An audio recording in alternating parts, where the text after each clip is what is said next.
Assalamualaikum, selamat datang ke The Darling TV channel. Sebab itu jangan lupa seperti biasa subscribe dan like channel kami untuk mendapatkan info-info terbaik akan datang. Okay, topik kali ini kita akan bincangkan tentang satu perkataan yang biasa terdengar ya. Tapi saya petik dari lagu yang dinyanyikan oleh P. Ramlee, iaitu berkorban apa saja. Ayat simple, biasa dengar, semua orang tahu macam mana nak berkorban, semua orang dah lakukan pun, dan semua orang masih praktiskan dan masih sentiasa berkorban dan berkorban. Tapi kita dan biasanya kita beri anda lebih semangat untuk melakukan pengorbanan supaya ini datang daripada jiwa dan hati ikhlas. Ya, hidup ini kalau tak ada pengorbanan sebenarnya tak ada makna, tidak bermakna kehidupan ini ya. Sebab Allah berikan kita kehidupan ini untuk membuat sesuatu ya yang mendatangkan manfaat kepada orang lain dan kepada kita juga. Dan apa yang kita lakukan pada orang lain tu dia memberi reflection, dia memberi satu hasil kepada apa yang kita lakukan tadi ya. Jadi kita tidak boleh berhenti ya berkorban. Tidak pernah tamat pengorbanan ya, selagi jiwa kita ikhlas, niat kita yang suci tu, insya-Allah Tuhan akan merahmati ya, akan menerima semua pengorbanan kita. Okey, ada juga yang orang berkorban ni kerana niat yang lain. Nampak dari secara real dia seolah-olah dia berkorban, tetapi adakah dia berkorban tu ikhlas? Itu penting. Nampak macam orang kata, dia berkorban untuk suami dia sanggup. Contohnya, ni dia cerita betul ni ya. Dia berkahwin dengan seseorang yang dia tahu kaya, banyak duit semua, tapi dia ada niat, dia tolonglah jaga laki dia, suami dia tu ya, jaga suami dia, jaga ubat-ubatan. Dia niat, dia kata ni dia banyak duit ni nanti kalau dia tak buat ni sesuatu lah nanti bagi pada orang lain. Contohnya ni mesti dia buat supaya dia dapat duit tu. Ni cerita betul kan? Jadi dia jaga makan suami tu, dan tak ada yang ikhlas tu. Masalah tu kita kena buat ni ikhlas.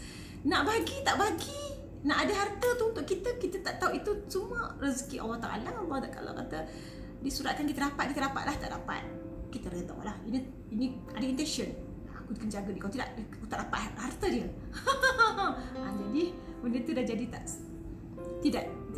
Jadi pengorbanan tu mestilah dari jiwa yang ikhlas kita lakukan kerana Allah Taala, bukan kerana sesuatu yang kita impikan, kita hendak ya. Kita tahulah kehidupan hari ini kita perlukan banyak perkara dan aspek, tapi kita jangan jadikan itu satu alasan untuk kita berkorban. Okey, berkorban. Kalau kita lihat lagi pengorbanan yang lain ya. Kadang sebagai anak, sanggupkah kita berkorban demi orang tua kita? Kalau orang tua kita sanggup berkorban untuk kita, hebat ya. Ibu bapa kita berkorban untuk kita. Kalau kita lihat, kita pernah jadi ibu dan bapa, kita pun berkorban untuk anak-anak kita. Begitulah ibu bapa kita berkorban untuk kita. Tapi sampai pada satu ketika kita lihat ramai yang terlupakan pengorbanan kedua ibu bapa kita. Ada yang menghantar ibu bapa ke rumah orang tua, ada yang letak tepi jalan, kita pernah tengok kan, banyak berlaku ya. Ada yang membiarkan tak telefon, tak menjenguk, tak bagi nafkah pada ibu bapa kita yang susah tu, sampai dah tua-tua pun masih bekerja, kutip kotak di tepi jalan ya. Kita banyak tengok video teladan ni, video-video orang kata motivasi ni kan, tapi itu reality, memang berlaku. Kita banyak tengok, kita tengok ya, di mana ibu bapa telah ditinggalkan, dipinggirkan oleh anak-anak ya, dan mereka terpaksa survive sendiri. Kalau kita tanya dia kata dia ada anak ramai, 10 orang, 13 orang, 16 orang, tak seorang pun datang menjaga dia, sanggup menjaga dia. Okey, kalau pun perangai ibu bapa kita tu tidak seperti apa yang kita harapkan, seburuk-buruknya pun mereka adalah ibu bapa kita. Kena ingat tu, bagaimana pengorbanan dia bila you sakit. Adakah dia membiarkan you tidak makan? Adakah dia membiarkan you tidak belajar? Sehingga you ke tahap ini tapi you terlupakan mereka. Ini dahsyat tu ya. Jadi banyak aspek Itu baru kita tengok ibu bapa bagaimana dengan suami melihat isteri berkorban bagaimana, ya, melahirkan anak-anak kita, kadang-kadang sanggup pula membantu kita mencari rezeki. Kadang-kadang kita sesuami pun gaji tak mahal, tak cukup untuk menampung dengan keadaan ekonomi sekarang semua. Jadi isteri ni rela hati, ikhlas untuk membantu suami itu, ya. Jadi tapi kadang-kadang disisihkan pula pengorbanan tu, tak pandang, tak peduli, lagi rasa macam tak ada apa, macam isteri bekerja, yalah. Kadang isteri tu telefon kat rumah, suami tu tak bekerja lah, bang tolong angkatkan baju. Kenapa pula kerja aku? Apa pula kerja aku? Tu kerja perempuan. Habis yang dia buat kerja pergi pejabat tu, pergi kerja cik rezeki tu bukan kerja. Itu cerita satu pihak. Bagaimana suami melayan isteri, bagaimana pula isteri melayan suami. Kena lihat suami ni, hebat dia tu kan, berkorban untuk anak isteri. Ya, kadang-kadang kita tak tahu apa dia buat kat luar tu, tapi dia dengan jerihnya mencari rezeki untuk kita, supaya kita tidak kebulu, kita tidak ada tempat untuk berlindung, ada tempat, ada rezeki untuk makan. Kadang-kadang kita tak tahu apa yang dia buat di luar. Sebenarnya dia orang tu begitu survival, begitu melihatkan, begitu berkorban dengan teruknya, sehingga kadang-kadang dia orang buat kerja extra time.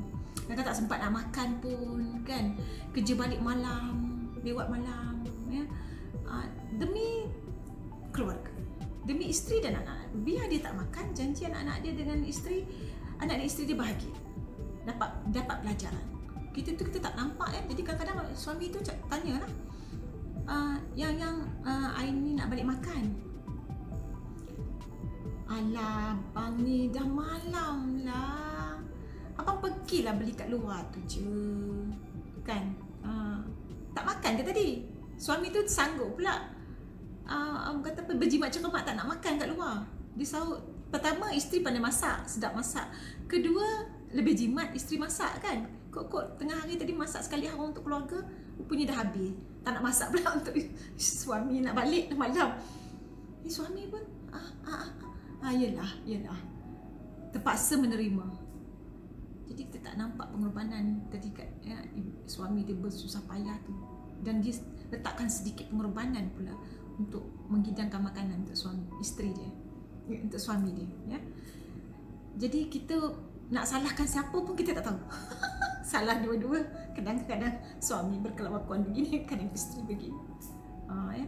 Tapi apapun konsep dia adalah berbalik kepada berkorban apa saja demi orang yang tercinta. Siapa yang dicintai bukan hanya suami, isteri, anak-anak. Cintanya datang dari Allah. Kerana kita cintakan Allah lah, kita rela berkorban. Ya, kadang-kadang kita di duit ni.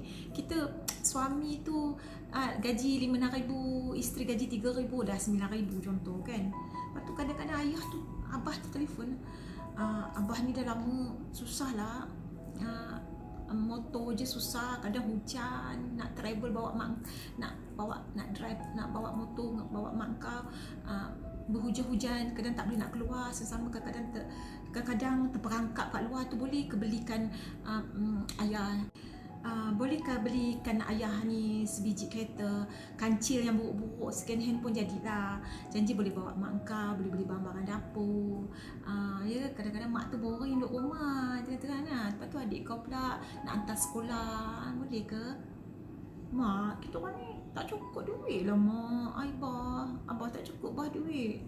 Ya, tak cukup, tak dapat nak bantu. Ya. Begitu sekali. Jangan fikir gitu. 400 bulan bagi mak untuk kereta dia. Jangan pula potong allowance dia.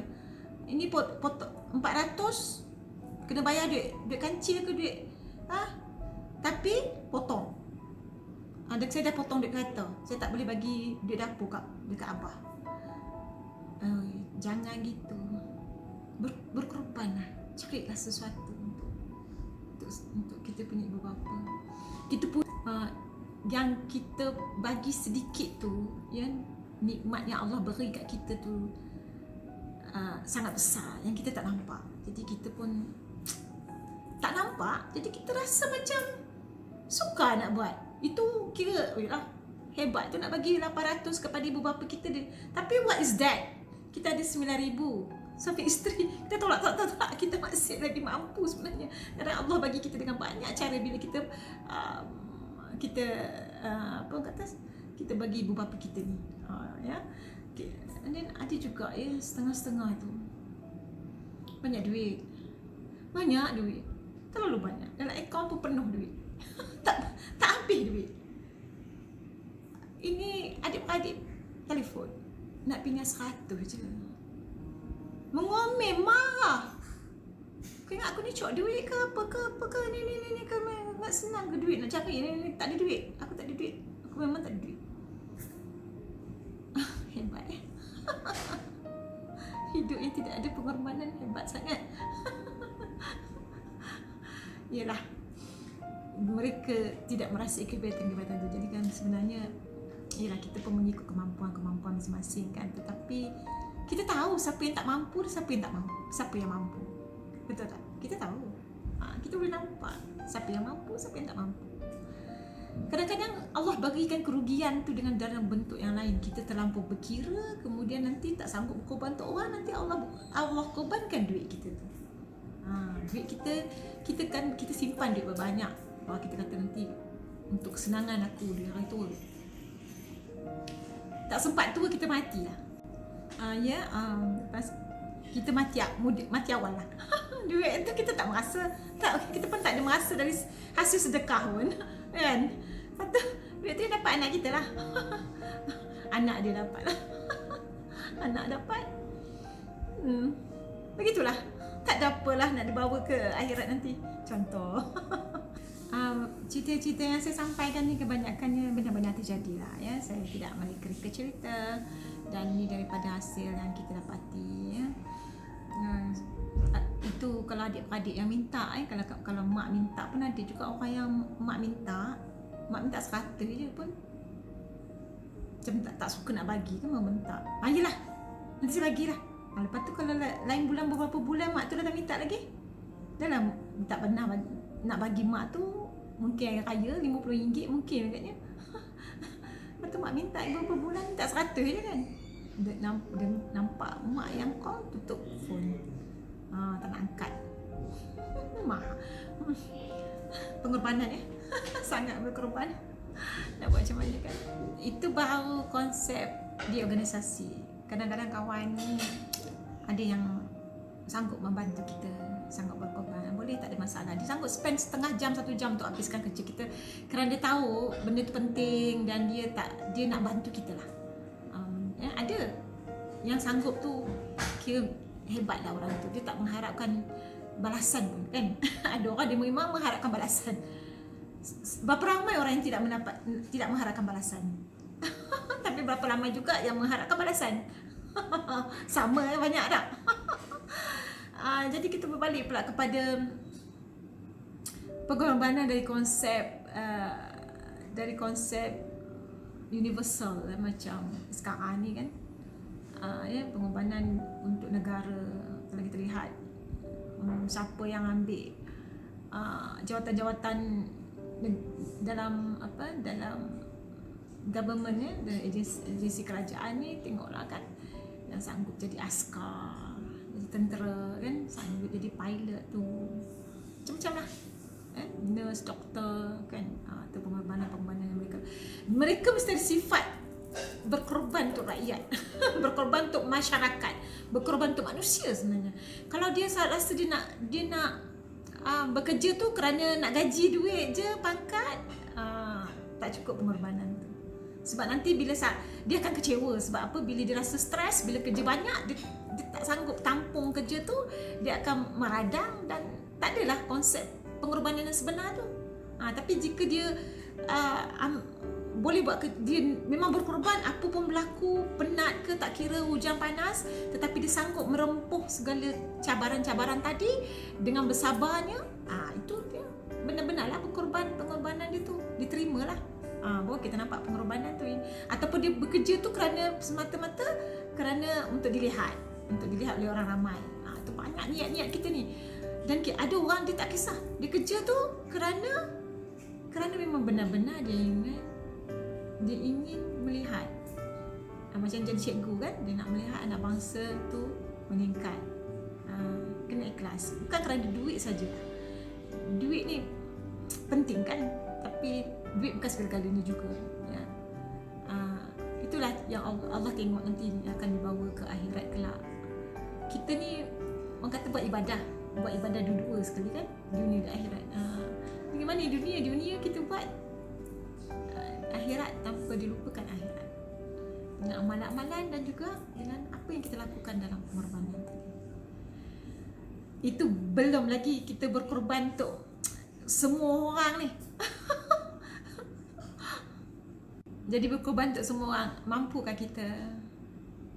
Buatlah yang terbaik ya, insya-Allah. Ada orang minta tolonglah. Kalau kita rasa tak larat, kita beritahu, minta maaf saya nak tolong sangat tapi tak mampu. Ya. Kadang-kadang tu di luar kemampuan kita. Macam kadang-kadang masa kita tak ada duit kan, orang nak pinjam, kita memang tak boleh nak bagi. Memang boleh, betul-betul kita tak boleh nak bagi. Contoh kita ada 100, orang nak minta 300. Macam mana kita nak bagi? Ataupun kita ada 100, orang nak minta 3,000.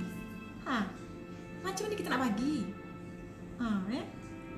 Jadi kita lihat kepada tapi kalau kita ada duit 3,000, orang minta 3,000, kita negotiate lah.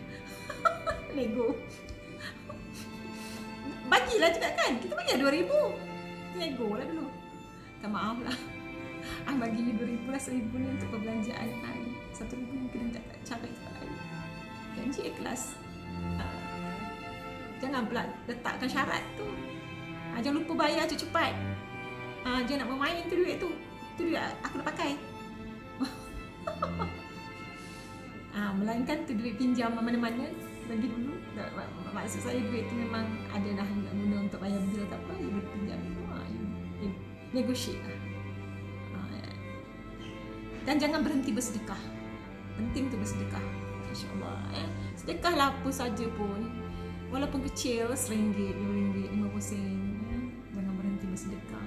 Yang mana kita ada, kita mampu, kita bagilah. Kadang-kadang orang budak-budak yang jual-jual tepi jalan tu, dekat dalam restoran-restoran tu, kadang kesian juga kan, dia jual pisau RM5, orang tak nak beli lah pisau kan, sebab orang pun beli kat kedai RM2 kan. Kalau dia tak nak beli pisau, dia bagi je lah RM1, RM2 untuk dia penat lah jalan. Kesian. Saya rasa banyaklah, besarlah konsep ni, pengorbanan ni, tapi maaflah ya, kita tak dapat. Kita akan mungkin berjumpa lagi untuk lain siaran. Tak dapatlah saya melebarkan konsep-konsep ni dengan lebarnya. Bukan kedekut, bukan tak nak berkorban. Kita berjumpalah kembali dalam siri-siri akan datang, insya-Allah. Semoga buatlah pengorbanan yang baik. Semoga diberkati Allah. Berkorban apa saja. Dan walaupun nampak kata berkorban apa saja, harta ataupun nyawa. Dahsyat. Ada bagi. Nyawa bagi juga. Okey. Jangan lupa subscribe dan like dalam Dia Darling TV channel.